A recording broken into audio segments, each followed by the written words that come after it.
It'll be awesome, listeners. This is episode 66, and we're still keeping it local here in Easton, Massachusetts. This is a good one. They're all good ones, but this is another good one. I have with us today Roula Lombardi, and her husband, Mark Lombardi, was on a couple of weeks ago talking about the Easton Country Club and their backup playing golf. But we're not going to talk golf today. We're going to talk about a couple of different things. Got to know Roula over the last couple of days, and one of the most interesting things was you did a TED Talk. So I think we're going to open up with that. But first and foremost, welcome to the Be Awesome podcast, and thanks for giving us some of your time. Thank you. Great to see you again, Josh. And I was very impressed with your keynotes, being a keynote speaker at the Chamber. It was a fantastic presentation. I was very impressed. So I'm happy to be with you again. Thank you very much. And you actually got to do something that's on my bucket list, which is a TEDx talk. Tell people what TEDx talks are, and talk a little bit, if you don't mind sharing a little bit of what the topic was, because I think the topic can resonate with everybody today and what we need to start to think about doing and being. So a TED Talk, I'm sure a lot of people are familiar with it, but it's ideas worth sharing. Some new ideas, some new concepts that you want to share with people around the world, and they're a global event. So I managed to be picked. I was very excited to be picked by Stonehill College. I did have a very interesting topic, which is Agile, which is a software framework that is used by tech companies, but has become so popular because of its success in technology, and now is sweeping the globe and is being used by non-tech companies across the world. So any type of company would benefit from this new framework. And the TED Talk was basically about why not implement in your business. And the whole concept about it is taking a large, complex project, and rather than releasing something to the market or to the customer after a year, you release it in chunks of 2 weeks. Every 2 weeks, you have a deliverable. And the reason you would do this is because in today's fast-moving market and technologies, you don't want to wait too long to get your product out there. It's better to send it out there, get the feedback, respond for customer satisfaction, and to stay competitive. If you wait for a year to release something, it's going to be obsolete and no one would want it. So this is what Agile is all about. So the TED Talk was saying, why not anyone and start to implement and start taking any project, could be an HR company wanting to do video and a guide, start releasing, do a video in 2 weeks, do a guide, rather than doing a big, huge campaign and send it out at the end of 6 months. So that was what the TED Talk it was all about. And this is what I do as part of my business, is do some Agile coaching and how companies could benefit from this type of framework that is being used in technology and seeing a lot of successes. Yeah, and it's, one of the relationships that I give to it, and I know enough to be dangerous working with a technology company, but we used to use what was known as in development as waterfall, Exactly. and shifted to Agile a couple of years ago. And one of the things that I say to people is, if you go back and you do a search on YouTube, and I think it was released, the first release was done in like 2005 or 2006. Look up Shift Happens. That's SHIF as in Frank, T happens.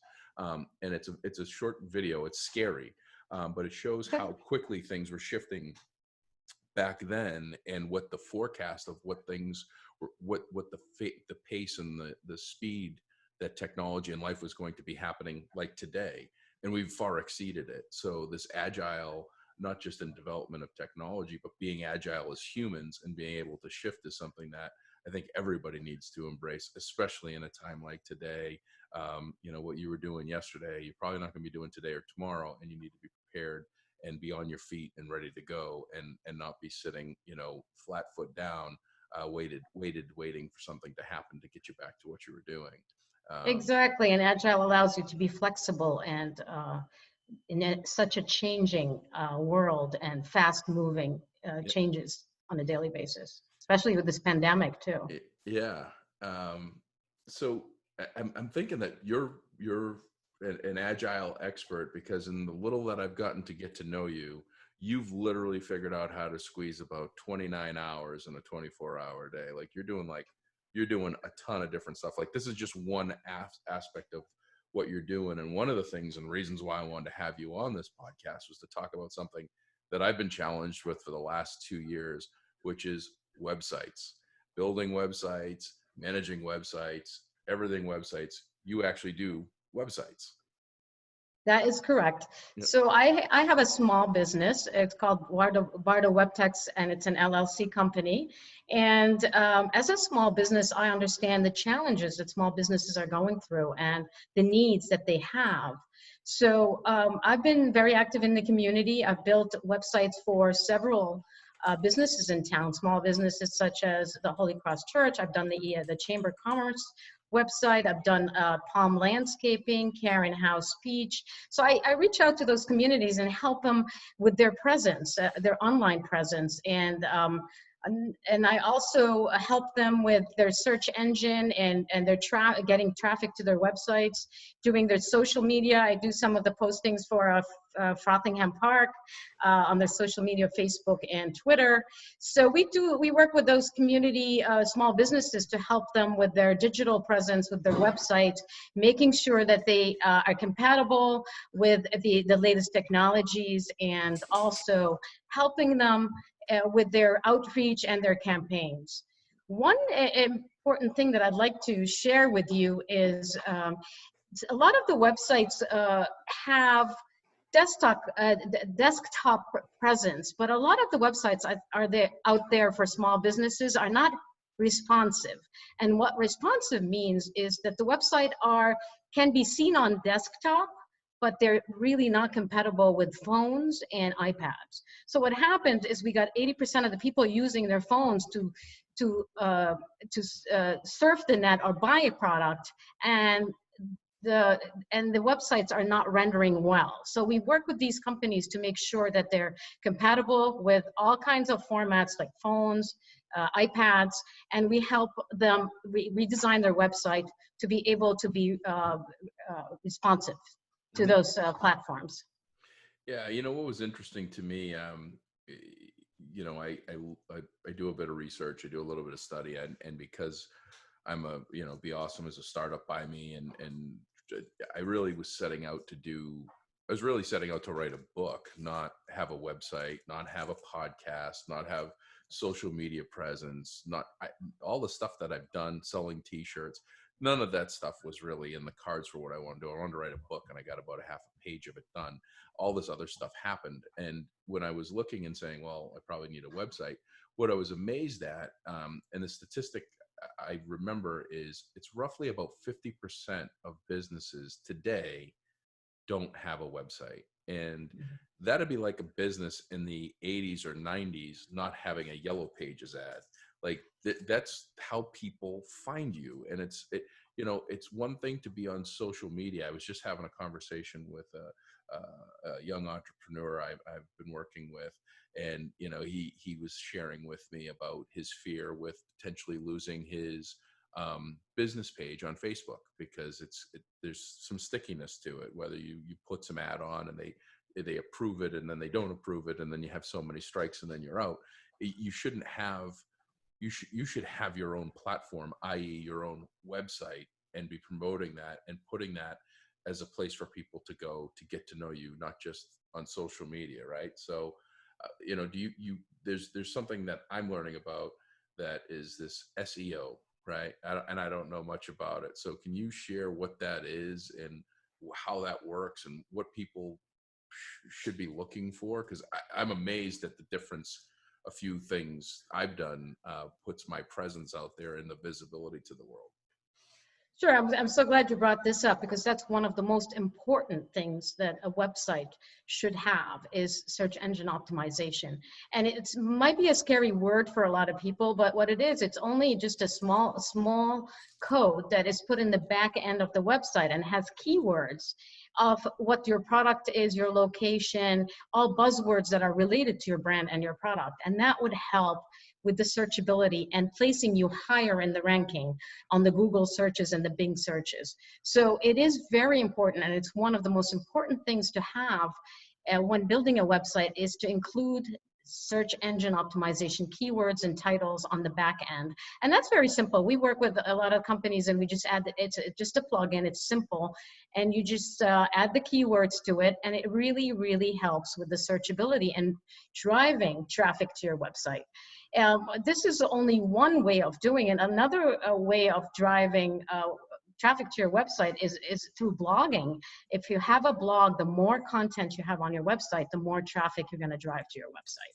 So those are two key elements of searchability for a website.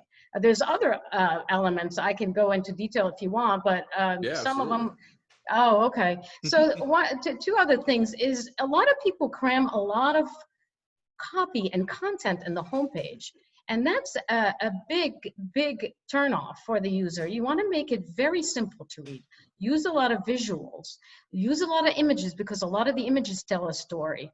Very little text. You don't want big, huge paragraphs all over the front page. That's going to turn off the user and just get to your site and be turned off and bounce out off your site. So just keep it very visually appealing. Lots of photos, very little text, and just let the user navigate through the site and make it really easy to navigate. Try not to clutter it up. So a visually appealing website really helps the user stay on the site and really engage and not be turned off by it. Yeah, as you're talking through that too, one of the things that I think that I'm, and I've shared this on other episodes, and I'm glad I have you here because we can talk openly about my my poor website and website management was, I built the website myself. Probably shouldn't have done that. Probably shouldn't have gone down that road. Thought, oh, I can handle this. I've handled all this other stuff.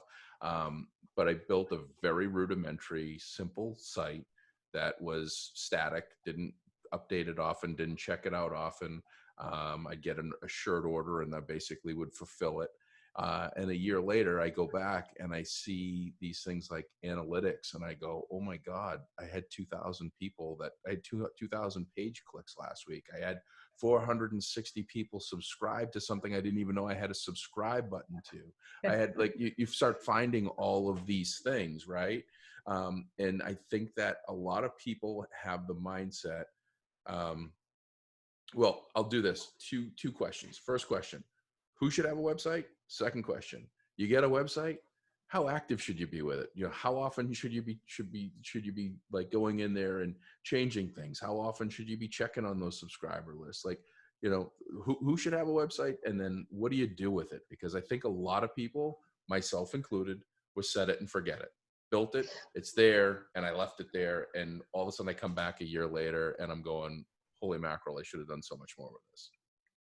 Yes, that's a really, really good question because a lot of people just forget about it. They build it, they're like, okay, yeah, I'm done with that.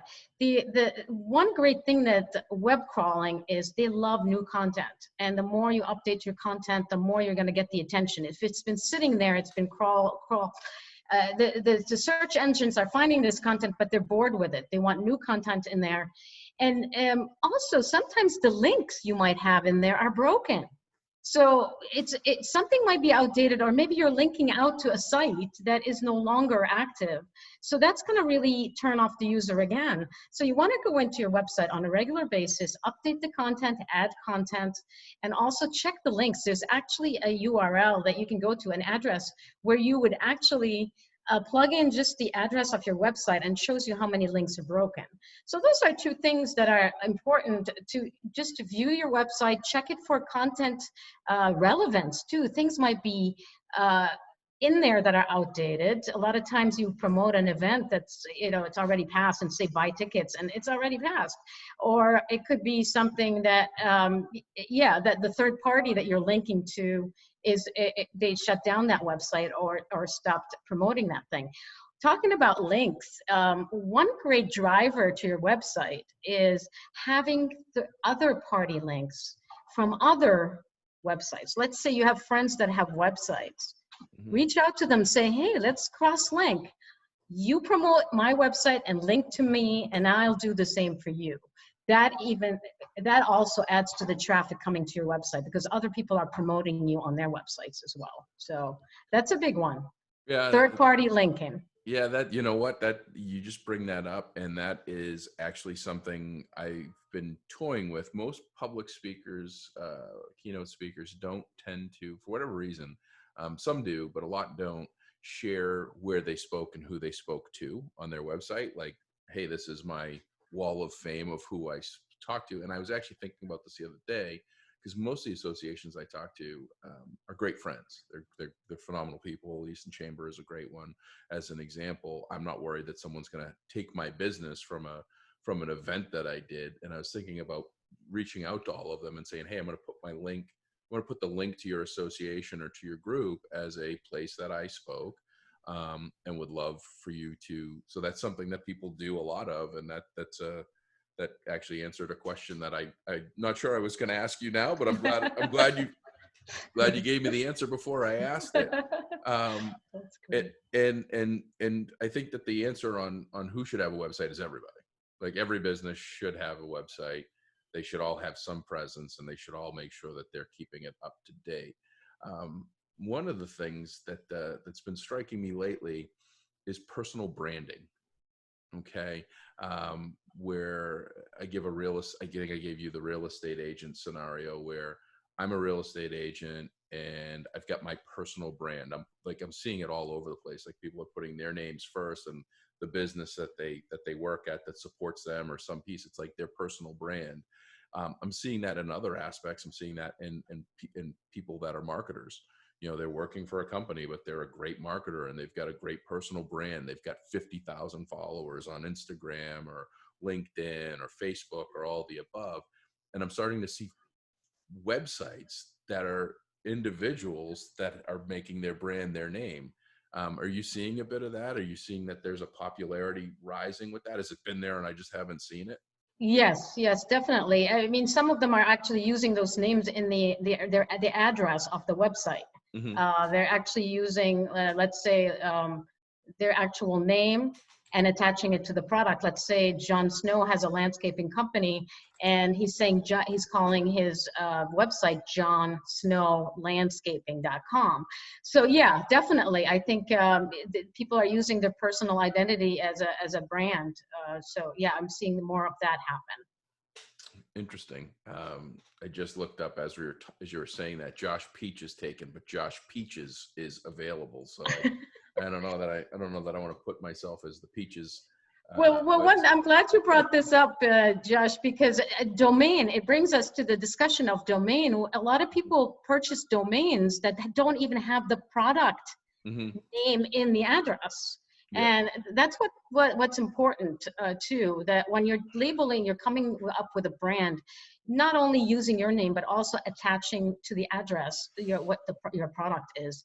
And Hmm. if you want to promote to a local community, so it could be, let's say, Joshua Peach, let's say landscaping, Easton could be part of the address in the domain. And if you can't find that domain, someone stole it already or bought it, it's in .net, there's always a .site. So don't be afraid to choose a different domain that doesn't have .com if it's already um, uh, purchased. So and yeah, so that's another thing to look out for. Include the name of your product, or at least what you're selling in the address, your name, and also maybe your location to help with the search.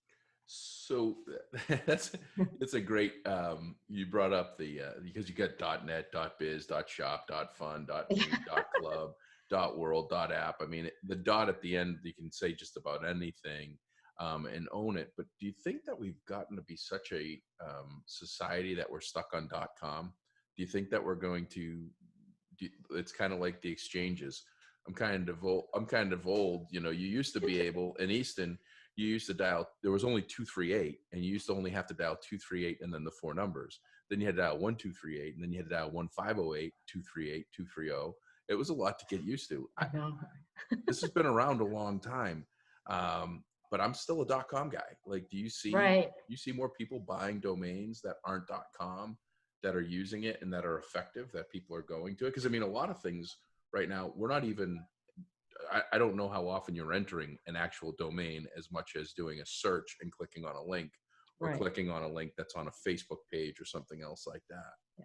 Yeah, that's true. Um, That's true. do you see more people doing .nets and .biz? Well, I've seen it more in terms of, yeah, if they can find a preferred domain, Hmm. they would actually purchase the other one. But yeah, people prefer it because they're used to it. They feel it's the safe option. But I've also seen with one of my clients, they bought everything that relates to that name so no one else buys it. So let's say one of my clients, Scholastic Media, they have the .com, they also purchased the .net, and they every scenario they can find, they bought it because they don't want someone else to take over their name or something close to them. And what they do, they don't have to build a website attached to those names. They just build one website and redirect all the domains and the URLs, addresses to that one website. So it's a redirect. That's actually I should probably buy all my. I think I have. I think I have all the. I have all the Be Awesomes. I have Be Awesome, Are You Awesome, Super Awesome. I have all. I think I have just about every domain. Oh, you have them. Okay, I, they're bu- I, not bu- really that expensive I went on either. a spending spree. Well, you know what? Just recently, they're now putting valuations based on the number of letters and all that stuff. Um, are those? You probably have sold a domain or two, right? Have you been involved in that at all? No, not really. I usually purchase them from the host company like Yeah. GoDaddy, HostGator, Bluehost. Yeah, purchase them from there. So, so I only say this because I own a bunch of domains, and my fiance Amy and I we have fun every once in a while on a Friday night or Saturday night. We'll be talking and we'll make some joke, and then we'll just randomly buy a domain name. I'm sure everybody does this, but a Just couple. for fun, right? Yeah, I mean, it's a few bucks, and you just like do a search and see it. I mean, see if you've got it, and um, but I've got a bunch of domains just for building um, funny things. And one of them was we had a period of time where there were a number of our friends that were single. I'm Portuguese, and I made a joke. I'm like, you know what? There's no Portuguese matchmaking site. We need to do a Portuguese matchmaking site. So we bought the domain. Do we want to do that? We bought the domain Linguisa Love, right? And we just thought it was funny, and we were like, well, just do T-shirts if nobody finds love, because we were matchmaking our friends, and bought the domain, didn't think anything of it, and I got an alert that it's worth like $1,450 and that there's people interested in it. I'm going, is this a joke? Like, is there really somebody that's ridiculous enough to pay that kind of money for that website? So I didn't know. I'm gonna look into it. I mean, it's probably worth a shot of selling it. I mean, it was all $12 to buy. So talk me through. I've never done this, so talk me through what having you build a website would look like. What's the timeline? What do you how much time is committed by the owner of the company / website, and time committed for you? Well, my website says I'm building websites in 1 week. That's of course if it's a small website, a few pages, I could do that in 1 week. Of course, if it's an e-commerce or like a store where you purchase items and you have to set up each item and the prices and the shopping cart, that takes a little bit longer. But usually if it's a business, like you mentioned, a business that is just starting out or doesn't have a website, and you were recommending you have to have a website nowadays. So we start out with make sure that they purchase the domain and the host package. And then once they do that, I help them set up come up with the brand, and also how do they want to set up their navigation, what are the main pages they want to build, what is their big message, what's their call to action. Every website has to have a call to action: call now, book now, read more. So we talk about these elements. We talk about what colors they prefer for their website, what images they would like to use. Do they have their own images, or do they have stock images that they'd like to purchase? A lot of times you need to purchase stock images, and sometimes these can get pricey. So we work with them to come up with a reasonable way to build a website that's effective, that's not very costly. And I know a lot of the businesses are very tempted by hosting companies where they say, okay, we'll build the website for you. We'll charge you $35 a month. I totally respect that because people are afraid sometimes of the website and the technology. The only thing with that, like let's say GoDaddy or HostGator, they say to you, okay, we'll build your website for you and you don't have to worry about a thing. Just pay us $35 a month. Meanwhile, when I build a website, you own it.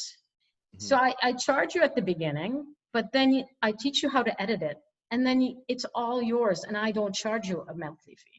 So basically I build the website, I hand it to you, I show you how to edit it and how to troubleshoot issues, and it's yours. So that's the difference between going to them and having them manage your website and charging you every month, or having someone build the website and you own it and you know how to edit it and you don't need to go to them every time you want to make changes. So this is what we do. We build the website, we meet, I do the navigation, what do they want the menus to have, how many pages do they want to build, the contact us form, do they want a contact us form where you submit your information through the contact us form, or do you want to just leave an email and a phone number to call you? You can also find out if they want social media, Facebook icons, Twitter on their homepage, and a news feed on their homepage, any LinkedIn stuff that they'd like to add. And we just work together as a partnership, and we get the website. I send them drafts to look at it, make changes. And then when they're ready to go, we make a backup and we make it live. So, and if they want to blog, they want special things like maybe payment screen, such as like PayPal. They want to do a form for people to do a membership. We could create forms for them for people to submit and become a member through the website. They want to be added to the e-newsletter. We could do that as well. So there's so many options, and some of the platforms out there like Wix and where people build their own websites, they're great and wonderful if it's a simple website. But if you are looking for user experience, user interaction, adding a shopping cart, that won't work with Wix. You'd have to recreate the website. You need a WordPress website or Drupal website where it would accommodate all the additional stuff that you need to add if you want to make a more robust website and a more interactive business.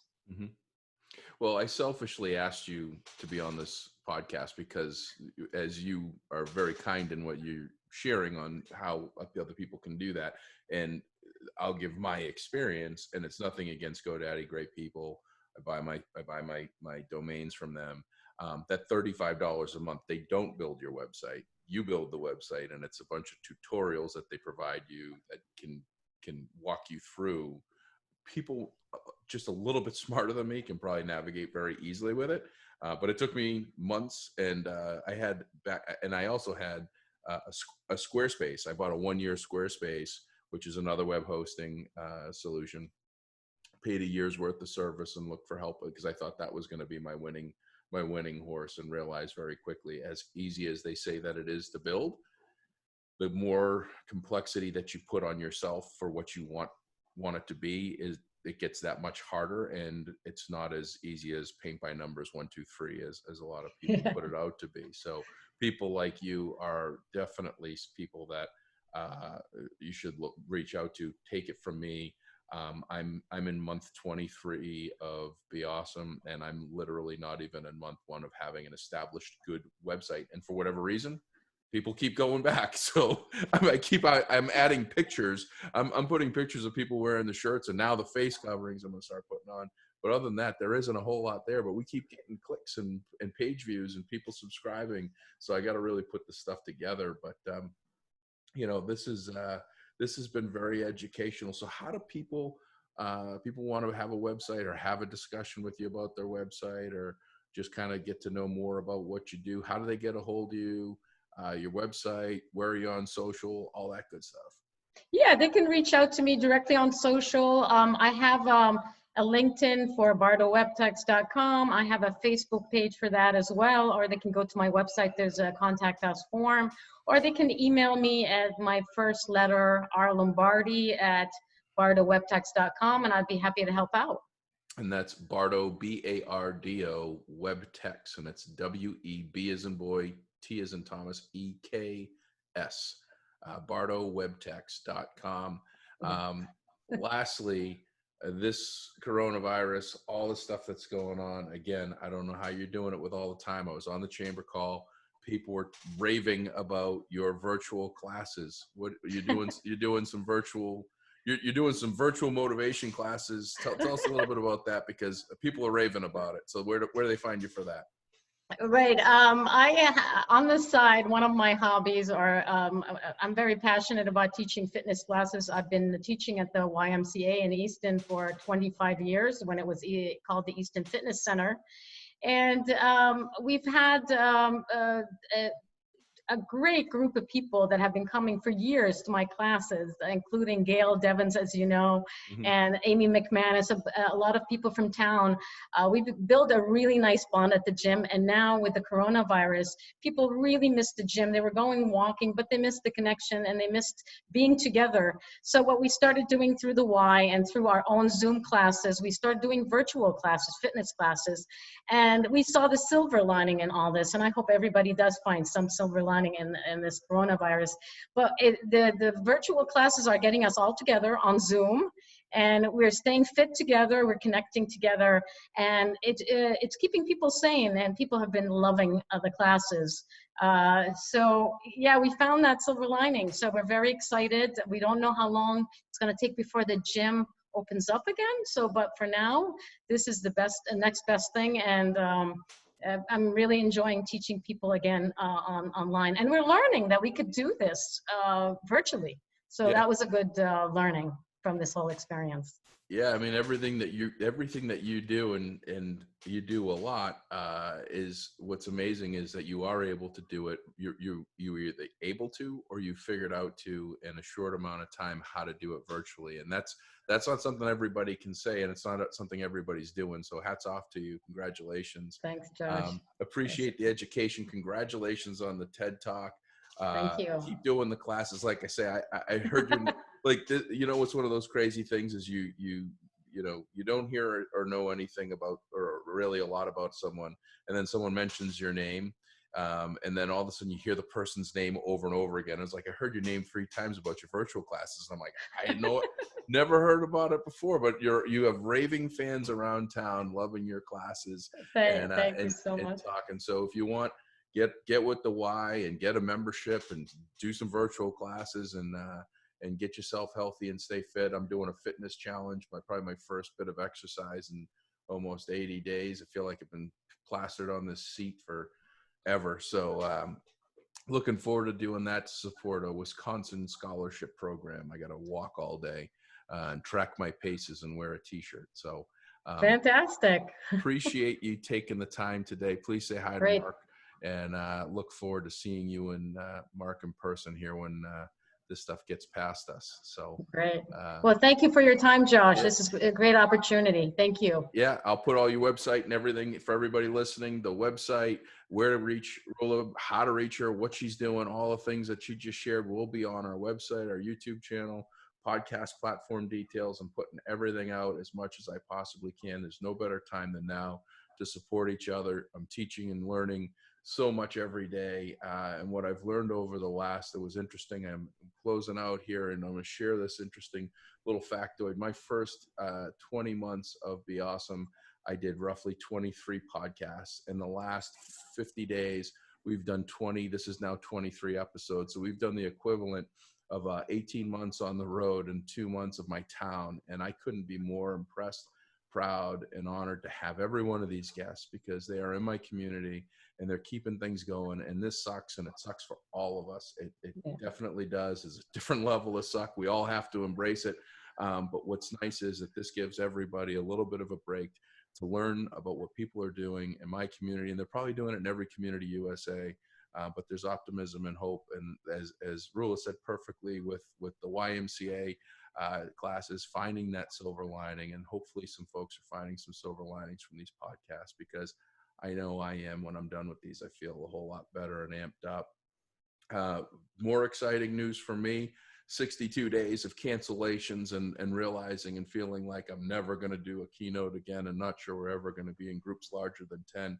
Really excited. I've had two requests to start to deliver keynotes in the fall. So there's people that are looking to climb out of their caves and start to have events. If they happen, we don't know. There's still a lot of up in the air, but that's an optimistic hope for me to start to get back out and get in front of people and talk on stage. But in the meantime, selling the t-shirts, selling the face coverings. Check us out on social media. People are posting pictures of them wearing their face coverings. It's spandex cotton face covering with the Be Awesome logo on it, American made, stamped, cut, and shipped right here from the good old US of A. We're going to be having 100% US made everything, effective our 2-year anniversary on June 21st. We've got a little bit of shirt inventory that we have to sell, and we're also looking at moving at or just after, depending on the hardest part right now is a lot of manufacturing facilities are closed, but we're going to go to 100% recycled shipping materials with our plastic shipping bags, as well as our shirt bags that we put the clear bags that people get when we ship them, and 100% compostable paper products. And we're at some point going to go all the way down to having soy-based ink, really expensive, hard to find, and to quality wise for the shipping labels, but you'll literally be able to take our shipping boxes and throw them in your yard, let it rain, and they'll sink into the ground, including the ink. So if we're going to do this, we're going to do it right. We're going to make it right. We're going to support our American made factories, factory workers, manufacturers at every capacity that we possibly can. And we're going to do everything to preserve the environment, because what we're seeing is carbon dioxide numbers are down. Mother Earth is trying to regenerate and do more of it. Gas consumption with flights and everything. We want to abuse the world that we live in a little bit less, because I got a little guy, and then I got an even littler guy that I want to have enjoy this. So buy the shirts, buy the face coverings, follow us on social. If you do a rating and review, you like Roula on this podcast, do a rating and review on iTunes. Send me an email, josh@beawesome.com. I will send you a free t-shirt. It's that easy. Save yourself $24.99 plus $3 shipping and handling. Get a free t-shirt and tell everybody how much you love this podcast. So remember, everybody, just take care of yourselves. This is a crazy time. And if you want to do awesome, you got to be awesome. Have a great day.